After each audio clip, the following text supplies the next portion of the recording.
15, qui le défend, le 42-295 42-295, Monsieur Quatennens.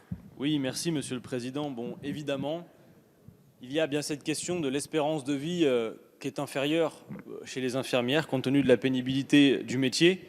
Mais surtout, une nouvelle fois, nous assumons que c'est une grande régression que vous préparez. Vous allez effectivement baisser le niveau des pensions. Et ça ne peut être autrement dès lors que votre objectif est l'équilibre financier sans consacrer une part plus importante des richesses aux retraites. La variable sera bien le niveau des pensions. Et comme vous ne l'assumez pas, vous préférez le cacher, le masquer. Et ma collègue Fiat a raison de vous alerter sur les cas types qui ont été présentés, notamment ce cas d'une infirmière, car notez franchement à quel point ces cas types ont été manipulés. Nous avons raison de vous dire que l'étude d'impact a été truquée, raison pour laquelle effectivement, le Parlement est méprisé. Parce que vous avez associé à tous les cas types le fait que chacun démarre sa carrière à 22 ans. Certes, c'est la moyenne, mais notez que c'est assez favorable.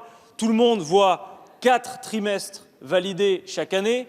On a une infirmière qui a été rémunérée jusqu'à 2 500 € par mois. Et qui plus est, vous avez gelé l'âge d'équilibre, alors que dans votre projet de loi, il se décale. Résultat, effectivement, des cas types sont présentés comme favorables. Mais dès lors qu'on y applique véritablement les dispositions du projet de loi, eh bien ce n'est plus le cas.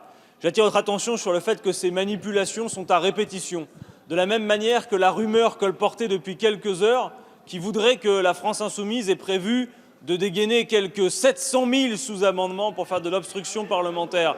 Ça n'a jamais été dit. Et c'est une fake news qui est organisée par les députés de la retraite en moins pour créer un climat favorable au 49.3 que vous avez désormais l'intention de dégainer.